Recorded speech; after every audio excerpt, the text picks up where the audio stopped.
26वीं आईनी तरमीम की मंजूरी के वक्त सेनेट के इजलास में शिरकत न करने वाले अरकान के मामले पर ANP और PTI आमने सामने आ गए हैं। अहमद वली ने वोट न देने वाले PTI के सेनेटर्स के खिलाफ कार्रवाई पर सवाल उठाया, जो जवाब में शिबली फराज ने हुकूमत पर अरकान की वफादारियां खरीदने का इल्जाम लगा दिया।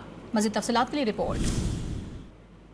ANP के सेनेटर एमल वली खान ने 26वीं आईनी तरमीम पर वोट न देने वाले PTI के अरकान से इजहार यकजहती कर दिया। सेनेट में खिताब के दौरान सवाल उठाया कि अगर वोटिंग के वक्त वो 2 सेनेटर्स गैर हाजिर थे तो PTI के मजीद कई अरकान भी मौजूद नहीं थे।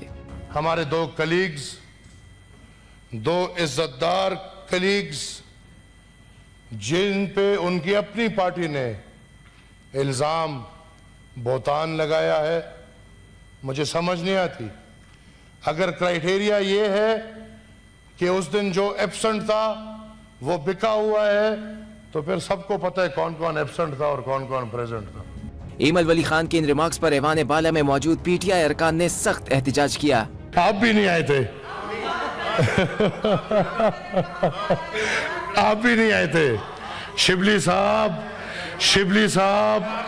आप भी नहीं आए थे। PTI के सेनेटर शिबली फराज ने एमल वली खान को जवाब देते हुए हुकूमत पर धौंस और लालच के जरिए अरकान के जमीर खरीदने का इल्जाम लगाया।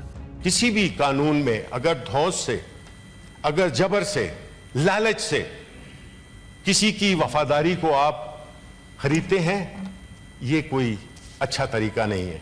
तो सूरत हाल देखें चेयरमैन साहब, जब इस तरह की होगी, जब आपकी मंशा के, योर फ्री विल के बगैर आप वोट करेंगे, आपने 63A को भी तब्दील कर दिया just because you wanted to facilitate. 26वीं तरमीम की सेनेट से मंजूरी के दौरान PTI के 2 अरकान ऐवान से गैर हाजिर थे। तरमीम की मंजूरी के बाद PTI ने 2 अरकान के खिलाफ कार्रवाई शुरू कर रखी है।